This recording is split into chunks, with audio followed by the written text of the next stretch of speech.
And now, tonight's presentation of radio's outstanding theater of thrills, Suspense. Tonight, we bring you a transcribed story of a day in the life of a woman who awaits an execution. We call it The Murderess. So now, starring Kathy Lewis, here is tonight's suspense play, The Murderess.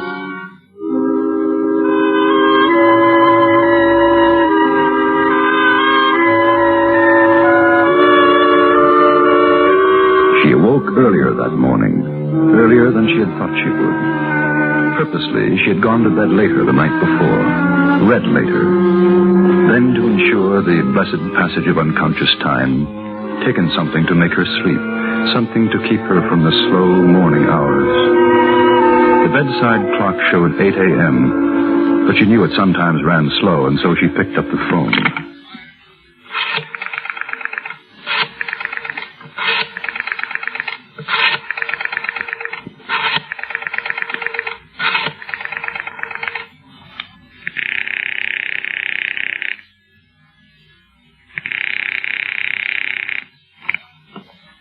At the tone, the time will be 8:06 and 30 seconds. Automatically, she adjusted the clock and noted the ashtray overflowing with half-smoked cigarette stubs. 11 hours and 53 and a half minutes. Cheat the seconds and say 11 hours and 53 minutes exactly. It would be finished then. And she thought, calmly, as she had promised herself she would think today. I know I can't help thinking about it. It's silly to try and push it away. But I've got to occupy myself with every minute, every second. Then the time will pass. There's lots of things to do. And I'm lucky. I didn't think I'd be able to sleep at all. And I did get 5 hours. I'm lucky. She got out of bed, and knowing the morning paper would be lying outside her door, she perversely delayed the moment when she would bring it in, instead, going to the kitchen and turning on the flame under the kettle. It was at that moment of brushing teeth, washing face, that she saw, for the first time that day, the face in the mirror, her own. And she was drawn to it, leaning close over the sink, examining, searching, seeing in an instant of bright objectivity another face, a stranger.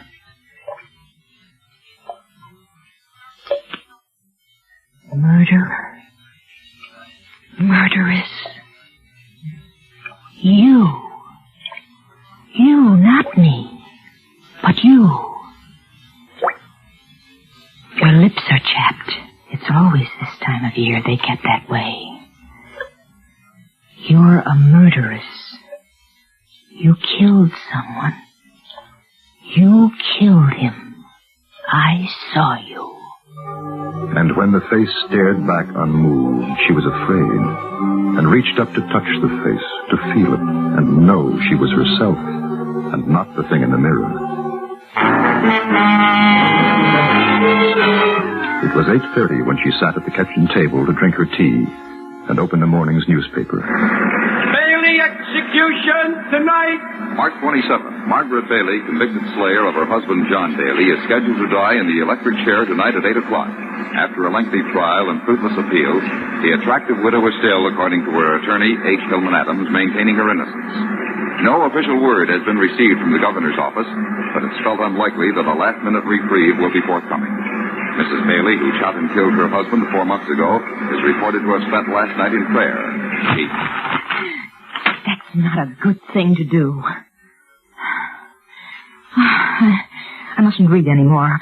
When I go out, I won't look at the headlines on the newsstands. I won't listen to the news broadcast. Not today. That was very silly to read that. Oh, I wonder if I'd be praying. I wonder what she feels. Oh.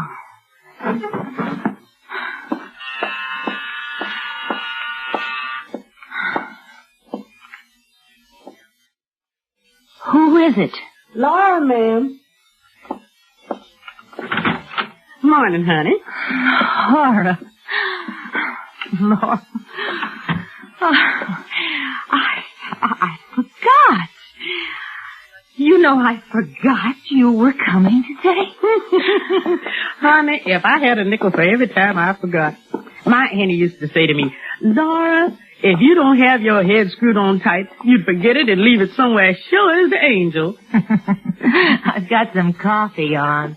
Oh, that would be fine. I never did get a decent cup of coffee this morning. Oh, everything was late. Bus was late. One of those devil-in-the-air mornings, I guess. Cream and sugar? Oh, no, ma'am. I'm on my diet again. Here. Oh, thank you. It's a truly shame, poor woman.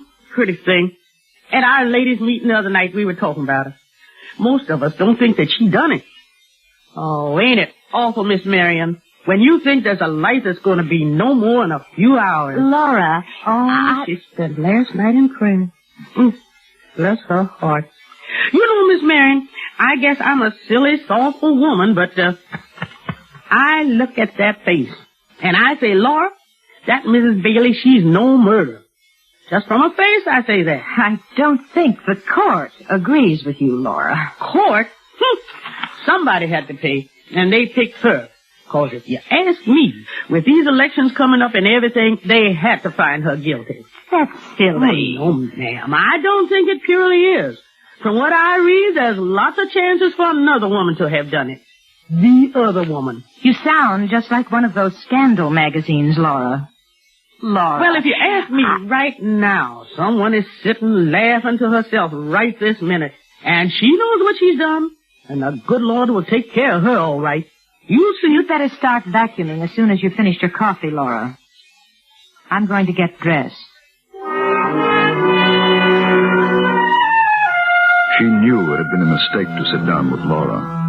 She'd wanted to make small talk, the friendly, non-important things that passed the time, or listening to Laura's pseudo-intellectual philosophies which the cleaning woman so proudly expounded, and yet showing under the surface almost profound wisdom. She might even have talked to Laura about herself, of unhappiness, fear, relieving the pressing weight without disclosing the secret. But now, Laura was alien. Laura suspected something that she knew.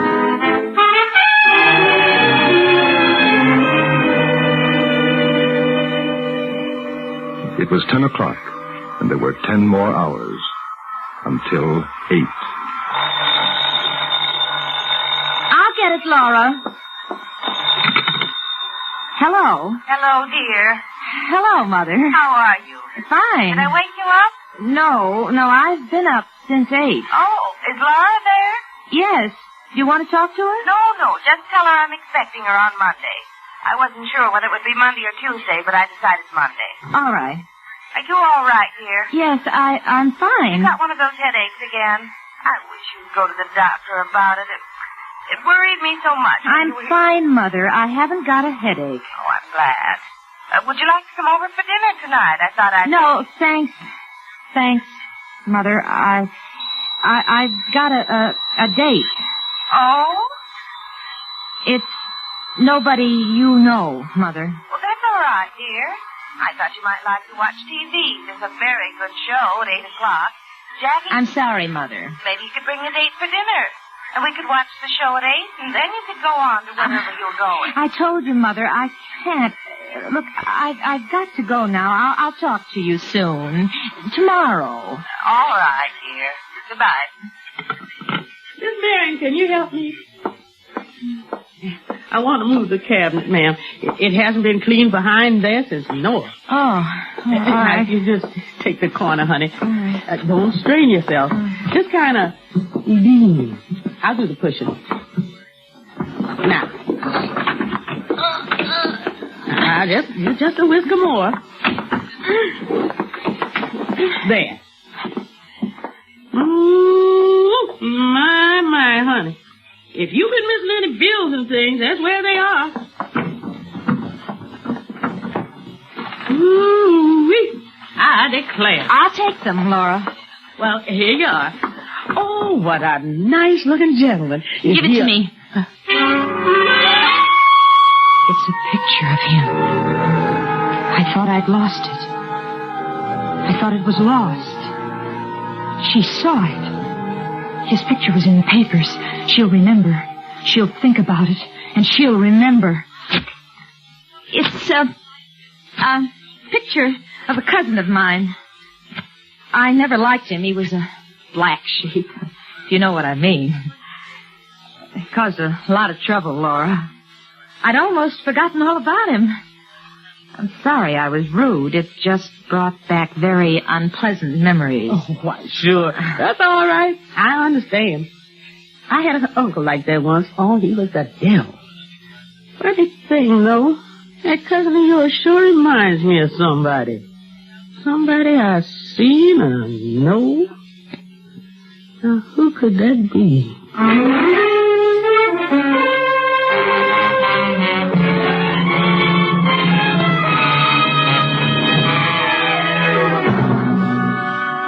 You are listening to The Murderess, tonight's presentation in radio's outstanding theater of thrills, Suspense.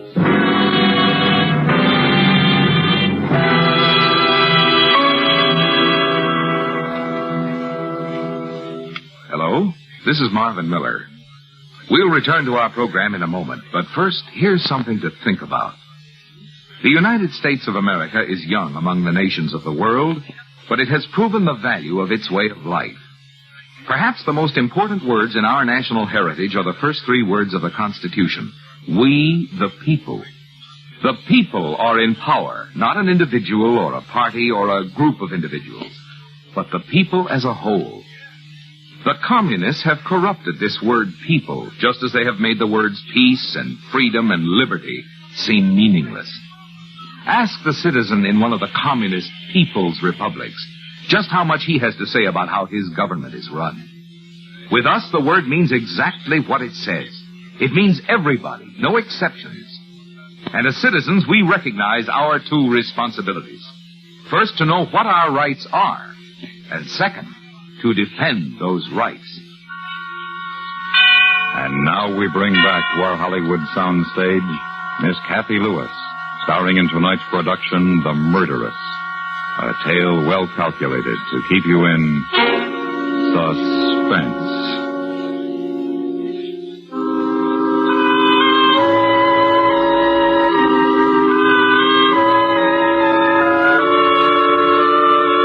It was noon. She had listened to the sounds of Laura vacuuming, kitchen harmonies, clinking of china, ring of silver.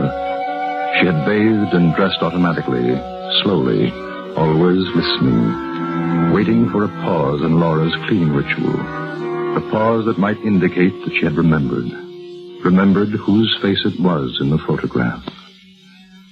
If she does remember, and she comes to me, what will I say? Do. And fastening the pearl necklace, hands momentarily frozen behind her neck. The sounds in the kitchen had stopped.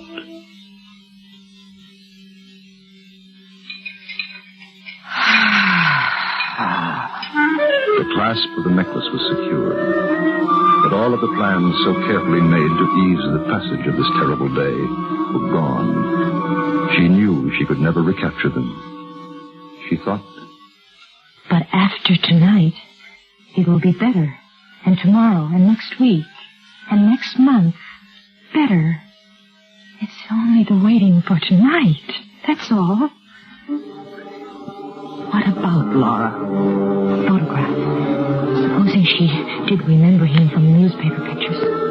Supposing she knows and doesn't say anything to me. Waits until I go out, then calls the police.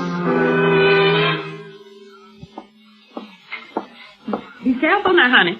It's slick over there. Laura, I'm going out for a while, get my hair washed. If anyone calls, tell them I'll be home by 2 or 2:30. Yes, ma'am.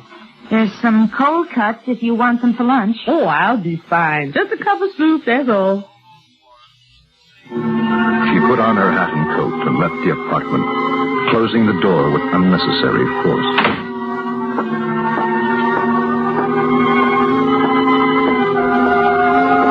the elevator door, she stopped and waited for a few moments. It's silly. She doesn't know anything, suspect anything. Besides, she didn't have a chance to look at the picture for more than a second or two. Who'd believe her? Lots of people resemble other people. Unless the police do suspect somebody else and they know it wasn't his wife. But if the newspaper stories were just a trick trying to make me think that she was going to die tonight, knowing she's innocent... Yes, I know. Yes.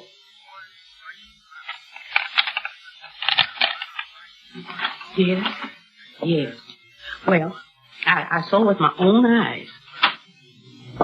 Yes. Well, I'm just telling you what I know. That's right. Laura! Oh, Miss Marion, I didn't hear you. Who are you talking to, Laura? My sister Mary. No, baby, it's Miss Marion. I'll talk to you later. Yes. Goodbye.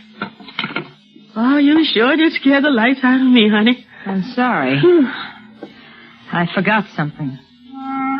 And with the lie fresh on her lips, she went into the bedroom, sat on the bed, suddenly, feeling pale and cold. It was 12:15 on the bedroom clock.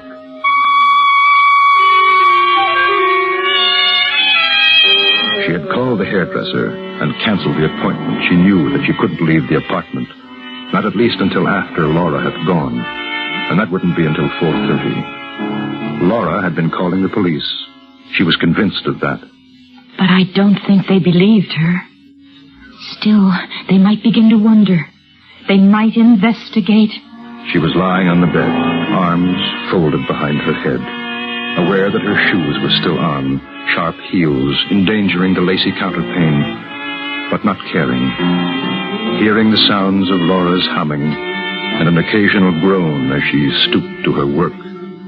Even if they did come, they'd never find the picture. They couldn't prove anything. I'd deny it. But what would I have to deny? I mustn't do that. Then they would suspect. Oh, I wish I could sleep. This isn't the way it was supposed to be today. Oh, I think I'll make some coffee. Hello? Alice? No. What number do you want? Batting 35769. You have the right number, but there's no one living here by that name. I'm sorry. You all right, honey? Yes. You want me to make you a bite of something to eat? I'm just going to make some coffee. Well, maybe you'd feel more chipper if you...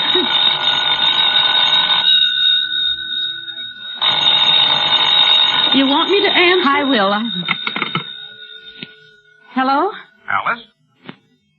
Oh, I'm sorry. I guess it's still the wrong number. Honey, you're real pale. Why don't you take off your shoes and take a lie down? Somebody trying to frighten me. That's the second time he called. Now, you take yourself a nap. That'll fix you. No, I don't want to. Oh, but honey, you're all wrought up. You got something troubling you, Miss Marion? Want to tell me? Why do you say that? There's nothing wrong with me. Was it seeing that cousin of yours, the one in the picture? Now, you can tell Laura. It was an old gentleman friend, not your cousin, wasn't it? And seeing him upset you, didn't he? I could tell. Oh, well, I'll make you a cup of coffee. Now, you lie down for a spell, and when I come back, you can talk it all out, honey. Make you feel better. You better get back to your work, Laura. I'm going out now. Honey, I'm worried about you. I wish you wouldn't go. She didn't turn around, didn't answer the maid, pausing only for an instant to take up her pocketbook and coat. Then she left the house.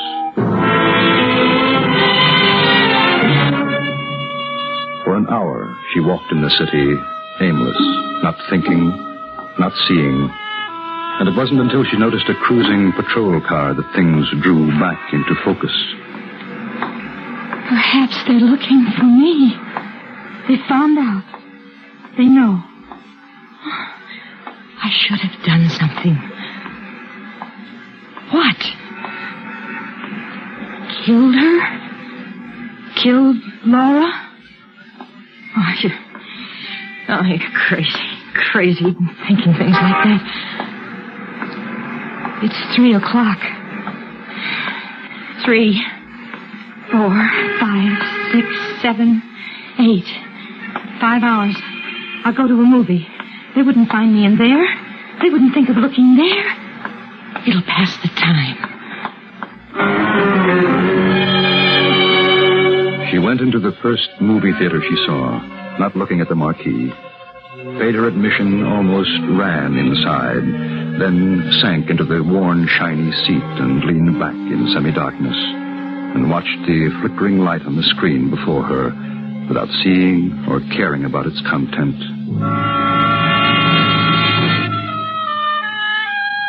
It was 5 o'clock when the second feature began playing. For 10 minutes she watched, now seeing and hearing, because the fantasy had momentarily taken her out of herself. Not 7, you jerk, 8. Look, I got 34 apples, right? Right. You take 30 from me, right? Right. But you're a good guy. You hear that, Max? He says I'm a good guy. You give me back 3. I got 7 now. You got 8. 4 and 4's 8. Oh, you ain't got no brains. It's arithmetic. 7. 8. 7. 1, 2, 3, 4, 5, 6, 7, 8. 8. 8. Okay. 8. He said 8. You heard him? I heard him. 8 it is.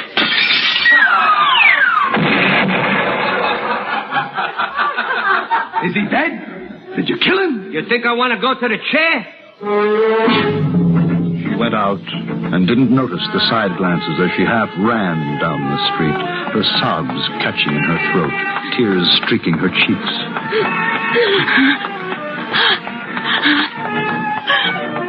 I killed him. He was bad.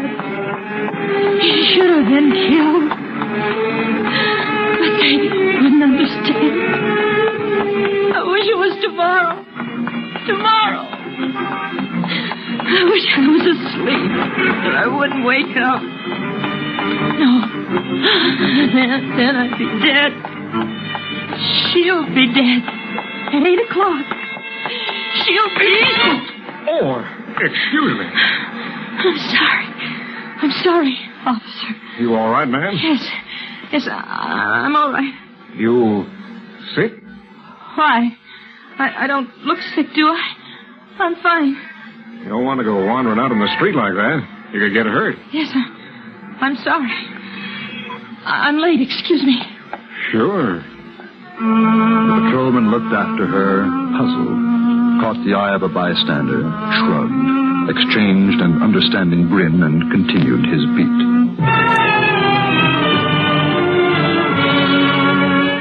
It was 6 o'clock when she turned into a quiet cocktail lounge on a side street, needing the drink now to forget, to blot out the last 2 hours of waiting. She couldn't go home. She knew they'd be waiting for her there. Not be seen again on the street until it was dark, until after 8 o'clock. And she sat in a shadowed booth, drinking slowly, then faster and faster, hoping for the dulling of sensibilities. I'm not drunk.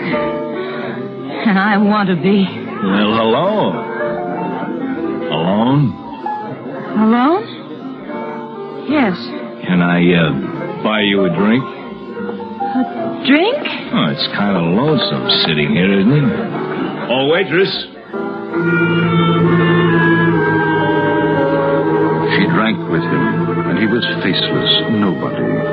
She didn't even care that he sat close to her in the booth, urging her... How about another drink, honey? Slyly, insinuating. He said things that she didn't hear. It passed the time. What's the time? Oh, it's early. No. What time is it? You got a date? Break it. I think I'm drunk now. It's okay. Who is it? We're having fun, are we? What's the time? Well, it's 7. What do you care? Hey, how would you like to go now? Goodbye. What are you giving me? I killed somebody, and I've got to go. You're not feeling any pain, honey. Come on, let's have one for the road. Goodbye. Outside, it was dusk. She stood swaying for a moment, and the sidewalk tipped under her. She walked slowly, carefully. In an hour, she'll be dead. In an hour. I wonder how long it takes to die. I think I know how she must feel now. Except she won't have to feel anymore. And I'll have to go on like this. Like today. Every day. She stopped on the corner.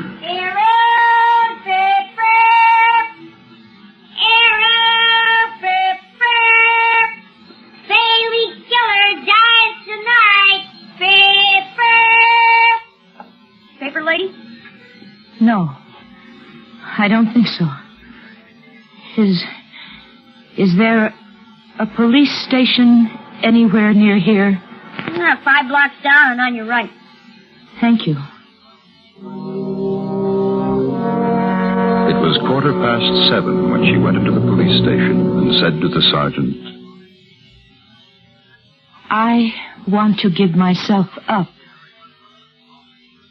I killed John Bailey.